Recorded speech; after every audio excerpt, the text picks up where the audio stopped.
pelita bagi kakiku, terang bagi jalanku. Waktu ku bimbang dan hilang jalanku, tetaplah kau di sisiku. Dan takkan ku takut asal kau di dekatku, besertaku selamanya. Umat yang terkasih di dalam nama Tuhan Yesus Kristus, selamat pagi. Selamat pagi. Shalom. Shalom. Bagaimana kabarnya? Luar biasa. Bapak Ibu dan saudara terkasih, hari ini kita akan belajar lewat seorang tokoh. Tokohnya itu namanya Petrus, gitu ya. Jadi kita akan di sini belajar lewat tokoh, yaitu namanya Petrus. Bapak Ibu, bagaimana Petrus itu menyikapi berkat yang diberikan oleh Allah. Dan di dalam kitab ini Bapak Ibu dikatakan bahwa Petrus itu berpulang dari menangkap ikan. Dan nelayan ketika menangkap ikan pastilah pada waktu malam hari. Dan konteks dalam ayat bacaan ini, Petrus itu pulang dari menjala ikan. Dan situasinya pada saat itu Petrus itu belum mendapatkan ikan sama sekali. Dan akhirnya dalam ketika Petrus ini pulang bersama dengan teman-temannya, suasana pasti sudah pagi hari. Jadi dari malam sampai pagi, berjam-jam di lautan, pulang tidak dapat apa-apa, capeknya luar biasa, menghabiskan waktu yang banyak, stamina yang luar biasa, pikiran yang tambah ruwet. Bapak Ibu, kenapa? Karena saya pulang tidak dapat apa-apa. Hari ini apa yang saya makan? Hari ini saya bayar hutang pakai apa? Kalau hari ini saya tidak punya namanya pendapatan. Di tengah-tengah situasi yang seperti itu Bapak Ibu, dalam keadaan putus asa, lemas, memarkirkan perahunya, Tuhan Yesus datang. Dan uniknya Bapak Ibu, Tuhan Yesus datang bukan dengan sebuah penghiburan. Kadang-kala kalau kita dalam keadaan capek, dalam keadaan letih, dalam keadaan penuh dengan tekanan, seringkali kita pengen bahwa Tuhan mengatakan, "Lendo, si sabar ya, berkatku menyertaimu, karuniaku, anugerahku akan bersama denganmu, kuatlah, bangkitlah." Ternyata nggak begitu yang Tuhan Yesus lakukan. Tuhan hanya mengatakan, "Petrus, saya butuh perahu kamu, bertolaklah ke seberang, menjauh dari dalam. Saya butuh perahu kamu." Untuk apa Bapak Ibu? Untuk Tuhan Yesus mengajar orang banyak. Tuhan pengennya di perahu. Bayangkan, ada warga dalam keadaan tekanan malah ditawari pelayanan. Ini gereja karepe apa toh? Tapi seringkali begitu Bapak Ibu, kadang-kala Tuhan datang bukan dalam keadaan penghiburan, tapi dia datang malah memberikan sebuah pekerjaan kerajaan Allah. Ya apa toh Gus? Aku kesel kayak ngene iki lho. Kok malah disuruh melayani? Nggak bisa, tak cari yang lain. Saya pulang nggak dapat apa-apa. Petrus nggak bilang begitu Bapak Ibu. Petrus yang mengatakan, "Nggih, siap guru, berangkat ya." Dalam keadaan capek, letih, dengan pikirannya ruwet, dia melayani Tuhan. Di sini kita belajar bagaimana Allah itu bisa memberkati seseorang Bapak Ibu. Dengan cara apa? Kadang-kala dia tawari namanya sebuah pelayanan. Tanpa Petrus masuk dalam pelayanan, selesaikah masalahnya? Tidak. Dia tetap pulang tidak membawa apa-apa. Tapi semenjak Kristus tetap memberikan waktunya yang sudah habis itu, capeknya pikirannya, bisa dia marah sebenarnya, tapi tidak. Dia tetap luangkan waktu, stamina, tenaga, dan pikirannya. Iya Tuhan, saya berlayar. Dan apa yang terjadi? Petrus, wis, sekarang aku terima kasih ya. dalam keadaanmu seperti ini, kamu masih mau untuk berpikir tentang keinginanku. Sekarang tebarkan jalamu, tebarkan di sana itu loh. Di sana itu banyak ikannya. Salah. Gini Bapak Ibu, ini anak tukang kayu. Pikirannya Petrus ya.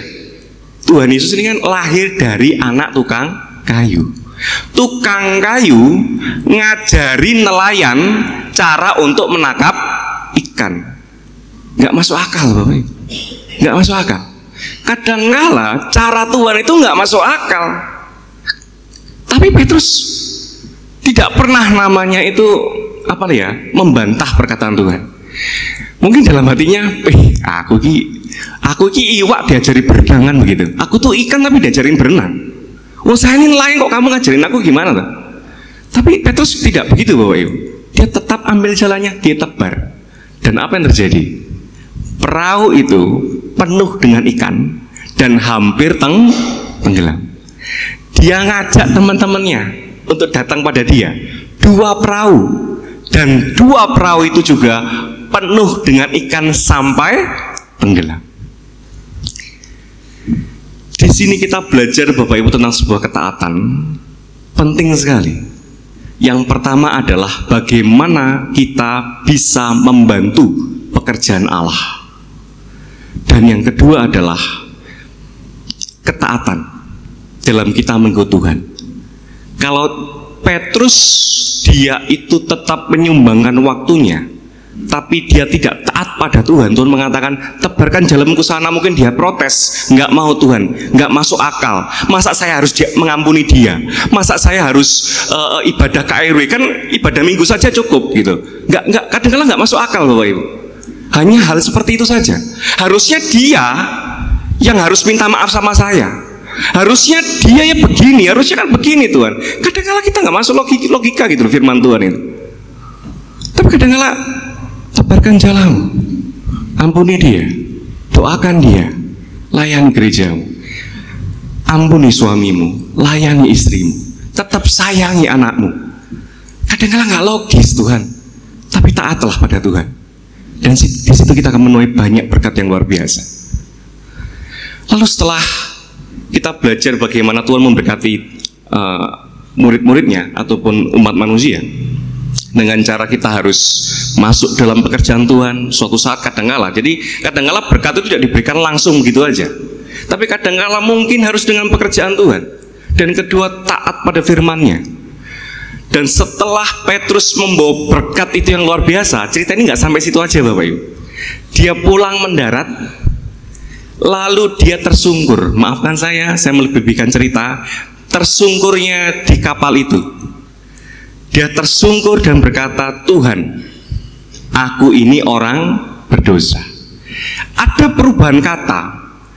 Yang pertama kali ketika Petrus dikatakan, Petrus tolong antarkan saya ke tengah laut, jawaban Petrus adalah siap guru, iya guru.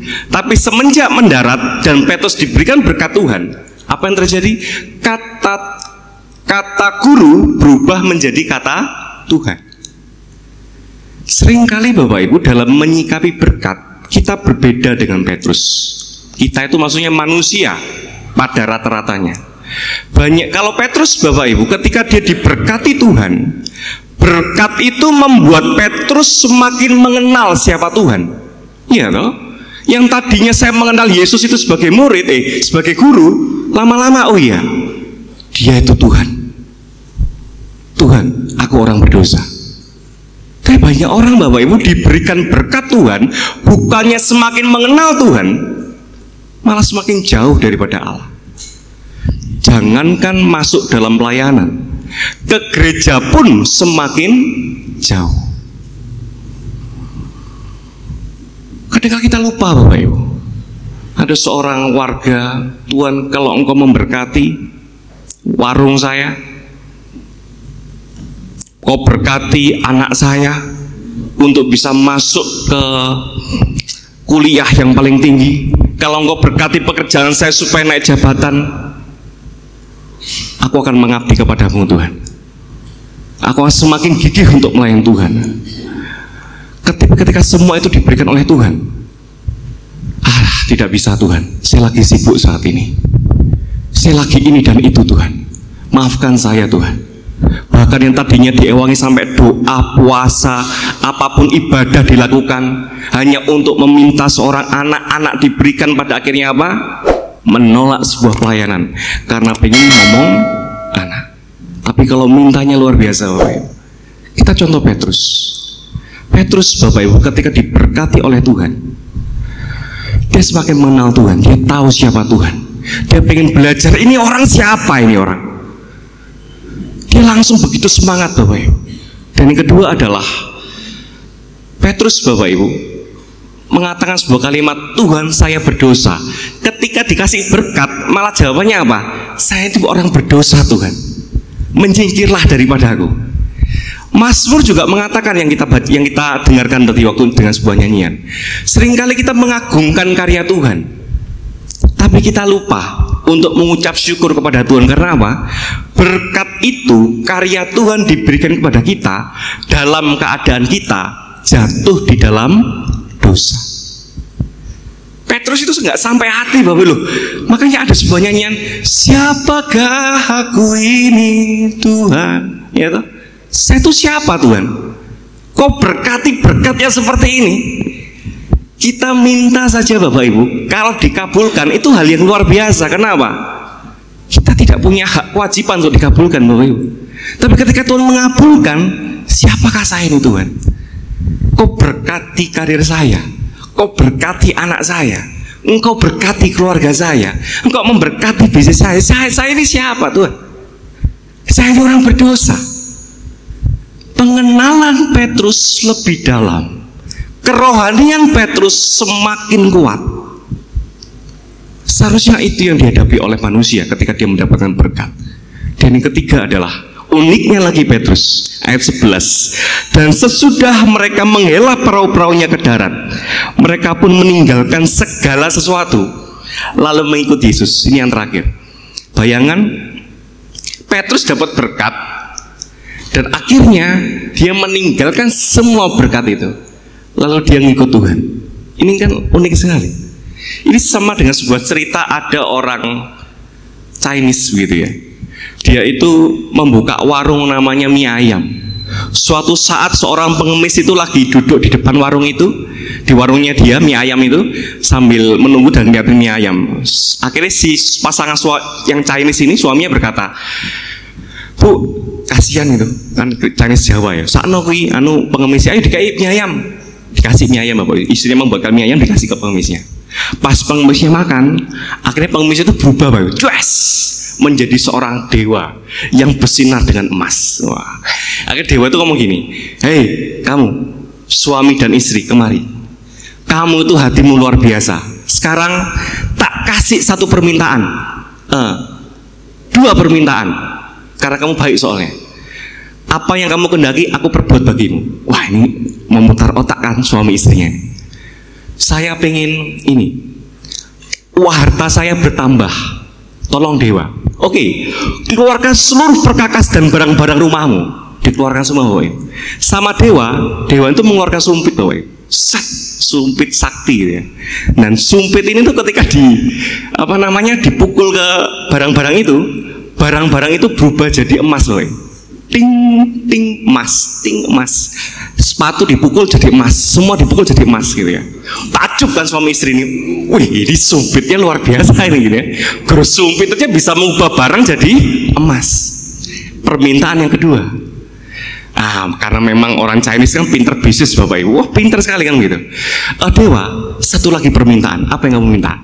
Saya pengen minta sumpit itu. Karena pikirannya orang Chinese, kalau saya dapat sumpit itu, saya bisa merubah semuanya menjadi emas. Orang Chinese ini berpikir lebih ideal sumpit itu. Kenapa? Karena sumpit itu yang memberi emas, yang mengubah segala sesuatu menjadi emas.